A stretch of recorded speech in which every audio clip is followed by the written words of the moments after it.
Je suis heureuse de vous présenter en ce début de sélection un phénomène éditorial, Monsieur le curé fait sa crise de Jean Mercier aux éditions Casar. Alors tout d'abord, je vous promets de bonnes heures de franche rigolade. Ce livre, eh bien tout simplement, cela raconte les déboires d'un curé de campagne. Et je vous assure, vous allez bien vous amuser. Et puis aussi, vous allez bien vous retrouver. Je vous laisse découvrir dans ces pages eh bien, tout l'humour grinçant de Jean Mercier, mais aussi très tendre, éminemment tendre, face à ce curé qui est vraiment jeune, ce jeune Benjamin qui vraiment décidément en a marre de l'ingratitude de ses paroissiens. Je vous laisse découvrir la suite, mais franchement cet ouvrage vaut la découverte. Tout à fait différent à présent avec Cantique de l'Infinistère du frère François Cassingena Trévedi aux éditions des Clés de Brouwer.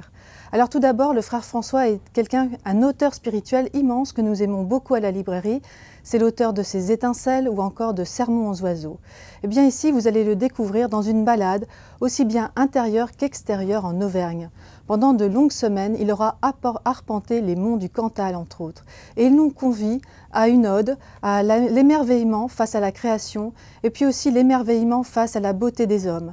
Je vous laisse découvrir un ouvrage éminemment spirituel, poétique et empreint d'humanité. À présent, le commentaire très attendu de La joie de l'amour, l'exhortation apostolique du pape François, publié par les éditions Lessus et Fidélité, avec le concours très important du CERAS et de la Conférence des évêques de France. Un immense travail a été fait, qu'il faut saluer et que je vous propose aujourd'hui. Je continue cette sélection avec J'avance, tu conduis d'Alexandre Thébault aux éditions Parole et Silence. Un très beau témoignage, très courageux, très fort, d'un homme qui travaille chez Areva et qui décide de faire un virage à 180 degrés dans sa vie. Il quitte tout et décide de suivre un appel intérieur et spirituel qui va le mener sur les routes du chemin de Compostelle. Un très beau témoignage.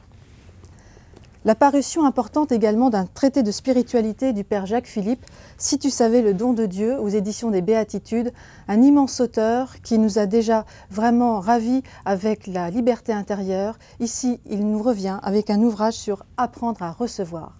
Et puis enfin, je termine cette sélection avec deux ouvrages dont il faut saluer la parution, deux ouvrages très graves. Histoire d'un silence, tout d'abord, d'Isabelle de Golemin, aux éditions du Seuil.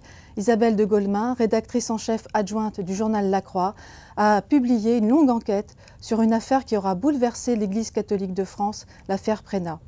C'est une femme touchée au cœur, c'est le cri d'une femme, d'une journaliste et d'une catholique ardente, et qui produit ici un livre éminemment respectable et d'une très grande tenue.